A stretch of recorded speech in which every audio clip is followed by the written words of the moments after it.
Y estamos de regreso con el consumidor y nos visita, de verdad hay un honor tenerlo por aquí, el ingeniero Osiris de León, quien es geólogo. Y con él vamos a hablar de, obviamente, un tema muy interesante para todo el pueblo dominicano, que es los terremotos.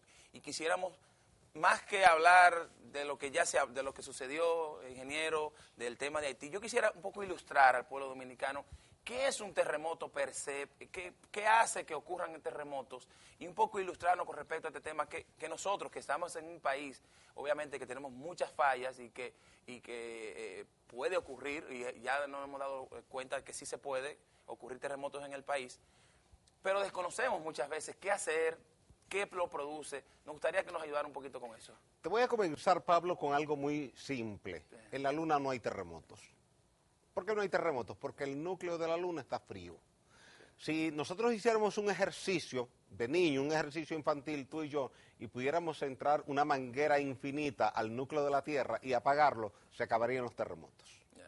Tenemos un núcleo incandescente que se mueve, porque todo cuerpo caliente pesa menos que un cuerpo frío y tiende a moverse hacia arriba. Y al moverse hacia arriba se enfría, y al enfriarse pesa más y vuelve hacia abajo. Pregunta por qué en este estudio el aire acondicionado está arriba y no está abajo. El aire acondicionado está arriba porque al enfriarse el aire pesa más y él baja. Y el aire caliente que está abajo se ve obligado a subir y genera permanentemente aquí en este estudio una corriente convectiva. Eso pasa en el interior del planeta Tierra. Si tú inviertes el aire y lo pones abajo, entonces enfría abajo, pero tan pronto tú te paras no puede enfriar. Porque una masa de aire frío acá abajo no puede desplazar la de aire caliente. En el núcleo de la Tierra pasa eso. Entonces, esa corriente convectiva permanente hace que se muevan las placas tectónicas. Y las placas tectónicas no son más que pedazos de la corteza terrestre. Imagínate una naranja y que tú vives en la cáscara de la naranja. Y esa cáscara está rota en pedazos. Y cada pedazo se mueve de forma distinta. Y esa fricción en el movimiento acumula energía. Y esa energía cada cierto tiempo se libera súbitamente y genera ondas P. Se llaman P porque son ondas primarias, y se llaman primarias porque son las que primero llegan a donde tú estás. Y detrás vienen ondas S, que son ondas secundarias. Se llaman secundarias porque son las segundas en llegar al lugar donde tú estás. Y esa onda secundaria es la que te estremece el lugar donde tú estás. Entonces, por eso, en el planeta Tierra, desde que existe el planeta, hace 4.567 millones de años, tenemos terremotos y vamos a tener terremotos por los siglos de los siglos. Se habla siempre de la escala Richter. Y hay otra escala que no es muy conocida Mercalli. en el país, de Mercalli, sí. Pero la Richter es la más conocida, reconocida en el mundo, la más utilizada. Nos gustaría que nos explicara un poquito esto de la escala Richter. ¿Cómo se mide? ¿Cuál es el criterio que se tiene para medir? ¿Y cuál es la diferencia entre un grado y otro? Mira, muy simple. Sí. La escala de Richter es una escala que mide la cantidad de energía que libera el sismo. Porque antes de la escala de Richter existía la escala de Mercalli. Mercalli era un geólogo, sacerdote italiano, que había diseñado una escala de 1 a 12 en función de la intensidad del daño. Pero era subjetiva, era preguntándote a ti, que vivías en Santiago, ¿cómo se sintió la sacudida del día 5 en Santiago? Bueno, se movieron los cuadros y le preguntaban a alguien cerca de Ocoa, ¿cómo está? Bueno, mira, aquí se agrietaron. Entonces, con eso se construía una escala. Y esa escala te permitía a ti saber cómo iban variando los daños en base al lugar donde tú estabas, que era una función de la distancia al epicentro. Ahora bien, Richter, en sus investigaciones en la Universidad de California, llegó a la conclusión de que eso era muy subjetivo y que eso tenía que pasar a algo más específico, algo matemático. Y comenzó a ver que cada vez que había un temblor, se generaba un sismograma, y tú lo ves en la gráfica. Porque tú lo que tienes es un bracito que está fijo y hay un tambor que también está fijo. Si la tierra se mueve, el tambor empieza a moverse, naturalmente. Como te moviste tú el jueves, aunque tú no querías, tu cama se movía, tu mesa se movía. Entonces, al moverse la mesa donde está el tambor, entonces este bracito que está fijo comienza a hacer un garabatito. Eso que llamamos el sismograma tiene una amplitud que se mide desde el centro hasta el borde. Esa amplitud él la midió y entonces dijo logaritmo de la amplitud. Más, entonces cogió el tiempo en que llegó la onda que hace el garabato grande, que es la onda S, menos el tiempo que llegó la onda que hace el garabato chiquito, que es la onda P, lo restó, lo multiplicó por 8, le sacó el logaritmo, lo multiplicó por 3 y lo sumó al valor anterior. Y a ese total le restó 2.72, y esa es la magnitud del sismo. Ahora, ¿qué diferencia hay entre 5 y 6, o entre 6 y 7, o entre 7 y 8, o entre 3 y 7? Simple. La escala no es lineal, no es aritmética, es logarítmica. Okay. Y el logaritmo es el exponente al que tú tienes que elevar un número para obtener esa base. ¿Qué quiere decir eso? Tú dices, bueno, el logaritmo de 1000, ¿cuánto es? 3, y el logaritmo de 100, ¿cuánto es? 2, y el logaritmo de 10, ¿cuánto es? 1. Entonces, cuando tú tienes que un sismo como el de Haití es de 7, y tú tienes uno de aquí que es de 5, dices, ¿qué? ¿2 veces más? No. Cada vez que sube una unidad, la sacudida sísmica es 10 veces mayor por ser logarítmica, porque el logaritmo tiene como base 10, Okay. y la cantidad de energía liberada es 32 veces mayor. Eso quiere decir que un sismo de 8, bien, para que la gente entienda, produce una sacudida que es 10 veces mayor que una de 7, 100 veces mayor que una de 6 y 1000 veces mayor que una de 5, porque el factor es logarítmico, no es directo, no es aritmético. Okay. Entonces, eso es importante que la gente lo tome en cuenta. Por eso, tú ves, por ejemplo, que el sismo de Haití, que fue 7, destruyó todo. Tú dices, bueno, el de aquí fue 5.2 y lo que hizo fue grieta. Si en vez de 5.2 tú tienes 6.2, ya tú tienes una sacudida en Ocoa que es 10 veces superior a la que tuviste. La cantidad de energía liberada es 32 veces mayor y en consecuencia los daños que tú tienes pueden ser 30, 40, a veces 50 veces mayores, y eso es lo que la gente debe comprender en términos de lo que es la magnitud de un sismo que se mide con esa escala logarítmica que es la escala de Richter. Uno de los temores más grandes que hubo era el tema del maremoto, por desconocimiento de mucha gente en las redes sociales, los mismos Vivi, a las 5 y pico de la mañana, cuidado, vayan a sitios altos, mucho desconocimiento. Y nos gustaría que del tema del tsunami, no más que el maremoto, del tsunami, que ayer aprendí que no era lo mismo, y hay mucha Sí, gente... es lo mismo, realmente. Es lo bueno, mismo. pero me dicen que tsunami era la entrada al mar, del mar a la tierra, y el maremoto no necesariamente puede crear un tsunami. ¿Es cierto esto? Mira, fíjate qué pasa. Maremoto es el término hispano, el que usamos en español de por vida. Pero en el año 2004, 26 de diciembre, hubo un terremoto de magnitud 9.1 en el área de Sumatra, que hubo una hora antes de ayer, de 7. Y ese terremoto generó un maremoto que mató 280,000 personas en todo el sudeste asiático. Esto provocó una conmoción mundial.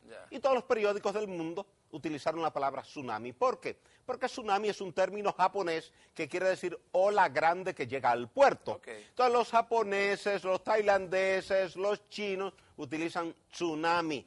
Tsunami. Nosotros acá de este lado, en Latinoamérica, utilizamos maremoto. En Nagua, ¿qué hubo? Un maremoto. Tú nunca oíste decir que en Nagua hubo un tsunami, sino un maremoto. La palabra tsunami fue a partir de 2004. A partir de 2004 se hizo popular y todo el mundo, ¿qué es eso, tsunami? Mire, es una palabra japonesa que quiere decir ola grande que llega al puerto. Entonces, ¿cuándo se genera un tsunami? Siempre que tú tengas un terremoto de magnitud igual o superior a 7 en la escala de Richter, que tenga el epicentro en el área marina y que sea de poca profundidad, eso mueve el fondo del mar verticalmente. Y como encima hay agua, la masa de agua se ve empujada. ¿Hacia dónde? Hacia la costa. Así es. No tiene otro lugar hacia donde tomar. Entonces, siempre que el fondo del mar se mueva verticalmente, te va a empujar la masa de agua y genera ese frente de olas, que realmente es un tren de olas, porque viene una y otra y otra y otra, y entonces viene y arrasa. En Japón, el día 11 de marzo del pasado año, tuviste un tsunami. Así es. Ahora bien, ¿qué pasó? El japonés, que conoce muy bien el tema de la sismicidad, tan pronto vio que el sismo era de magnitud 8.8 y que el epicentro estaba en el área marina y que era de poca profundidad, emitió una alerta de tsunami. Eso ha llevado a pensar a la gente que cada vez que hay un terremoto hay un tsunami, y no es así. Es decir, cuando tú tienes un sismo como el de Ocoa, que fue de 5.2 y el epicentro es tierra adentro, automáticamente tú descartas toda posibilidad de que se genere un tsunami, porque el movimiento está tierra adentro, no mar afuera. Claro. Y además el grado, ¿no? Que fue también 5.2. 5.2 nunca te mueve el fondo del mar verticalmente como para generar un oleaje. Por eso tan pronto la prensa me consultó antes de las 6 de la mañana que si había posibilidad de tsunami, dije que no, que había que descartarlo por la magnitud del sismo y por el epicentro del sismo. Porque lo primero que yo hice, tan pronto tembló la tierra a las 5:35, fue un minuto después, a las 5:36, contactar al Instituto Sismológico de Mayagüez, que tengo comunicación directa con ellos. ¿Cuánto fue la magnitud? 5.2. Epicentro, 18.3, 70.5. Ok, perfecto. Desde que te dicen 18.3, 70.5, ya tú sabes que eso es cerca de Ocoa, porque te conoces la geografía del país en términos de grados de latitud y grados de longitud. Y eso te lleva a ubicar, exacto, porque eso es importante, ¿dónde fue el sismo? Claro. Cuando tú sientes una sacudida como la del jueves pasado, tú sabes que tembló la tierra. Ahora, ¿dónde fue?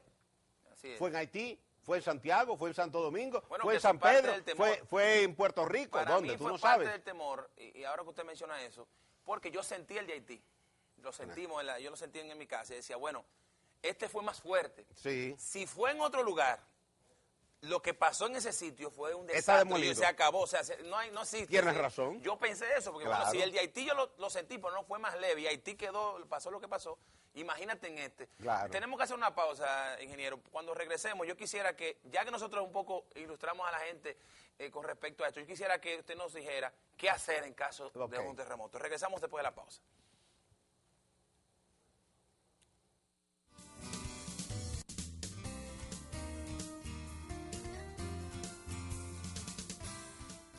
Estamos de regreso.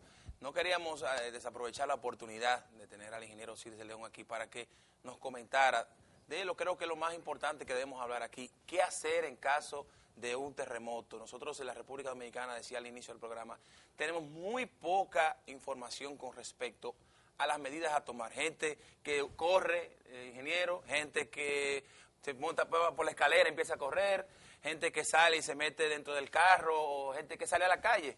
¿Qué es lo que debemos hacer? Porque yo a las 5 y pico, a las 5:35 de la mañana, que una yo creo que fue de las situaciones que empeoró, que todo el mundo estaba durmiendo y esa sacudida como que te agarra en un momento que tú no tienes tiempo para pensar. ¿Qué debe hacer el ciudadano a la hora de que ocurra un terremoto? ¿Qué es lo primero que debemos hacer? Mira, vamos a empezar por ese planteamiento que tú haces, Pablo, que es muy apropiado. La gente entró en pánico. La gente no sabía qué hacer. Me he encontrado con una multiplicidad de periodistas que me dijeron, mira, yo me bloqueé en ese momento. Dice, sí. Yo no supe qué hacer, si tirarme al suelo, si salir corriendo, si coger la escalera. Si no sabe. Entonces, lo primero que debemos hacer, ahora que no tenemos una sacudida sísmica, es comenzar a pensar qué debemos hacer el día que haya el sismo. Entonces, identifique en su cuarto, en su sala, en su baño, en su cocina, en su oficina, en la casa de su hermano, su compadre, su amigo, porque usted no sabe dónde le va a encontrar el sismo. Sí. Si en su casa, en el supermercado, en la tienda, usted no sabe, yo no sé, nadie sabe. Entonces, lo mejor es que usted identifique primero qué es un triángulo de vacío. Al lado de cualquier objeto grande, fuerte, robusto, rígido, que usted sabe que cuando se caiga la losa de techo, si se cae, no lo va a pulverizar, usted dice, al lado de ese lugar me debo colocar. Tener en cada habitación, en un rinconcito por ahí, 2 o 3 botellitas de agua. El agua es fundamental cuando tratamos el tema de los terremotos, porque es lo que le permite a usted sobrevivir varios días en lo que las brigadas de rescate le sacan. Recuerda el caso de Haití, 300.000 edificaciones colapsadas. ¿Crees tú que aquí en el país hay suficientes bomberos, suficientes miembros de la defensa civil para ir a remover todos los escombros en 3, 4, 5 horas y sacar a todo el mundo?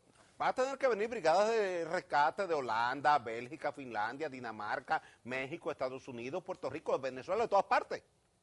Y eso va a tomar días. Claro. Entonces, usted necesita sobrevivir. Y la mejor manera de usted que quedó ahí en ese huequito, en ese triángulo de vacío, es tomando agua. Eso le permite a usted. Entonces, tener eso. Pero sobre todo que usted sepa, si usted está en la cama, al momento de la sacudida sísmica, como el caso del jueves 5, tírese al piso, no debajo de la cama, sino en el borde de la cama, pegadito, como si usted fuera a empujar la cama. En posición fetal. Sí, sí, pero bien pegadito de la cama, de forma tal de que si se desprende la losa de techo o la pared, caiga sobre la cama, no sobre usted. Entonces usted está protegido, queda ahí, aunque sea un poquito difícil después de usted salir, pero está vivo. Lo importante es usted quedar vivo. Si usted está en el baño, tírese en el piso del baño, en el borde de la bañera, afuera, no adentro, afuera. Si usted está en la sala, tírese al borde del sofá, ahí al ladito del sofá. Si está en la oficina, tírese al ladito del escritorio. Si usted está en un lugar donde hay un nivel alto y un nivel bajo, porque hay unos escalones, tírese en el nivel más bajo. Si se cae la losa, va a caer sobre el nivel alto, no sobre el bajo. Y entonces ahí genera un triángulo de vacío. Si tú chequeas, si tú por hacer un ejercicio imaginario ahora, tú imaginas una plancha de Playbook cayendo, imagínate que la plancha pesa tanto como una losa de concreto y cae sobre esa mesa que está ahí, tú sabes que una parte cae sobre la mesa y la otra sobre el piso. Entonces fíjate que genera un triángulo, porque tú tienes una vertical, tienes una horizontal y tienes una línea oblicua que la genera la losa que cae. Ese es el lugar donde tú debes tratar de estar el momento de una sacudida sísmica. Y eso tenemos que enseñárselo a los hijos, a los hermanos, a los amigos, que todos aprendamos eso. Y la mejor manera de enseñar esto es la escuela. Así es. La escuela primaria, intermedia, secundaria y universitaria. Que un día a la semana, en todas las escuelas públicas del país, el maestro le hable a los alumnos de lo que es la sismicidad de nuestra isla. Cuál es el comportamiento de los suelos y cuál es el comportamiento de la roca. Cuando tú vas a Haití, hoy todavía, tú puedes ir y confirmar con una cámara que todo lo que se cayó en Haití estaba sobre suelo. Y te vas después a inspeccionar en la zona de Petionville, en el área de roca, todo lo que está allí, y tú te vas a encontrar con unas edificaciones hechas a mano por la gente, y tú dices, oye, pero esto debió haberse caído. ¿Y por qué no se cayó? Tú chequeas y es que está construido sobre roca. Le digo a la gente que el Evangelio de San Mateo dice en el capítulo 7, versículos 24, 25, 26 y 27, que el hombre prudente construye sobre roca y el hombre insensato construye sobre arena. De ahí que si usted tiene que alquilar una casa en la capital, prefiere una casa que esté construida sobre roca. Si usted tiene que construir usted una casa o comprar una casa, prefiera un lugar sobre roca. Aquí compramos indistintamente de si es suelo o roca. Las escuelas nuestras se levantan en cualquier lugar, indistintamente si son suelo o roca. Sí. Los hospitales también. Mira, cuando el sismo del 22 de septiembre del 2003 en Puerto Plata, lo primero que se nos agrietó... ¿De cuánto fue? 6.5. Sí. Se agrietó el hospital José María Cabral Ibáez. ¿Qué hubo que hacer? Sacar los médicos del hospital, sacar las enfermeras y sacar los enfermos. Cuando debía ser lo contrario. Claro. Es decir, se supone que cuando hay una sacudida sísmica, el hospital abre las puertas para que tú traigas todos los heridos que resultaron fruto del sismo. Entonces, aquí nos pasa, mira lo que pasó en el hospital Taiwán, ahora en Asua, se agrieta el hospital Taiwán y entonces hay que sacar a la gente por miedo a que el hospital colapse, cuando se entiende que es un momento en que el hospital tiene que estar listo para recibir gente herida. Es decir, estamos viviendo en un contrasentido estructural en función de la sismicidad. Debemos diseñar y construir todas nuestras escuelas y todos nuestros hospitales con un criterio de sismoresistencia, que tú digas que aunque tengamos un terremoto como el del 4 de agosto del 46, que fue de 8.1 en la escala de Richter y que generó un maremoto en Matanzas, que esa escuela no se va a caer, que ese hospital no se va a caer y que los puentes no se van a caer para que la defensa civil y los bomberos puedan llegar a socorrer las comunidades que están afectadas. Muy bien, de verdad que muchísimas gracias. Este es un tema demasiado amplio que nos gustaría que usted nos acompañara en otro momento. Este es un tema que necesita semanas. Semanas, sino y además que debe ser continuo, porque como bien usted dice, estamos nosotros dentro de lo que son las islas, los países del mundo que pueden ocurrir estos casos. Así que muchísimas gracias, ingeniero. Gracias a ti, Pablo. Un placer tenerlo gracias por aquí. A todo el público por permitirnos compartir esta mañana con ellos. Muy bien, gracias por estar aquí. Regresamos después de la pausa.